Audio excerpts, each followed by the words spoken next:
బొచ్చి circle పరిధిలో ఎంత మద్యం తాగిస్తారో తెలుసా?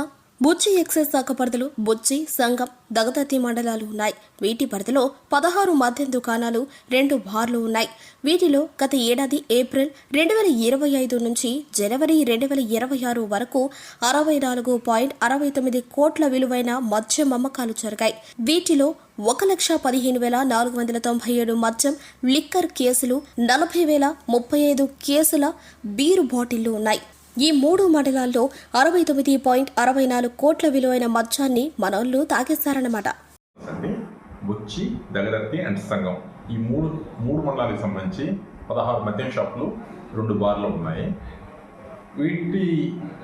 వీటి యొక్క లిఫ్టింగ్ పార్టికులర్స్ ఇప్పటిదాకా వీళ్ళు ఎంతవరకు లిఫ్టింగ్ ఎత్తగలిగారు, ఎంతవరకు ఇక్కడ ప్రజలు మద్యం సేవించారు అనే దాని మీద మనం మాట్లాడుకుంటే, మనం ఏప్రిల్ 2025 నుంచి జనవరి 2026 దాకా మన సమీకరణాలను తీసుకుంటే ఇప్పటిదాకా 1,15,497 మద్యం కేసుల్ని షాపు వాళ్ళు లిఫ్ట్ చేస్తున్నారు.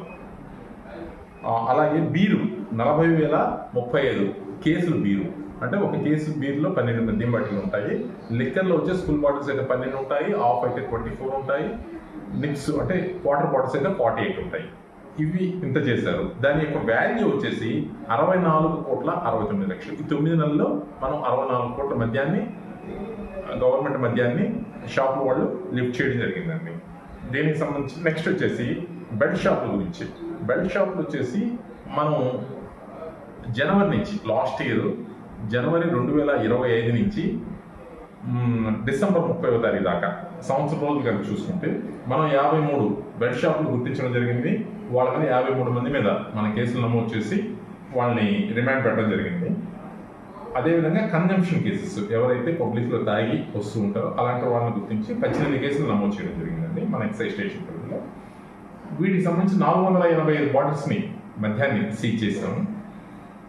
తర్వాత గవర్నమెంట్ వారు కొత్తగా లోక్ అదాలత్ అని చెప్పి గవర్నమెంట్ వాళ్ళు కేసుని, ఏదైతే నమోదు చేసిన కేసులు ఏవైతే ఉన్నాయో లోక్ అదాలత్లో రాజమార్గంలో వాటిని కొట్టివేయడం జరుగుతుంది. ఆ విధంగా మనం 124 కేసుల్ని మన బుచ్చి ఎక్సైజ్ స్టేషన్ పరిధిలో 124 కేసులను గుర్తించడం జరిగింది. ఆ 124 కేసులకు సంబంధించి 86 కేసుల్ని లోక్ అదాలత్లో రాజమార్గం కొట్టివేయించేసాం. ఇంకా 38 కేసులు పెండింగ్ ఉన్నాయి. వాళ్ళతో కూడా మాట్లాడుతున్నాం. నెక్స్ట్ లోక్ అదాలత్లో వాళ్ళ కేసులను కూడా డిస్పోజ్ చేయించేదని ప్రయత్నాలు జరుగుతూ ఉన్నాయి. Thank you.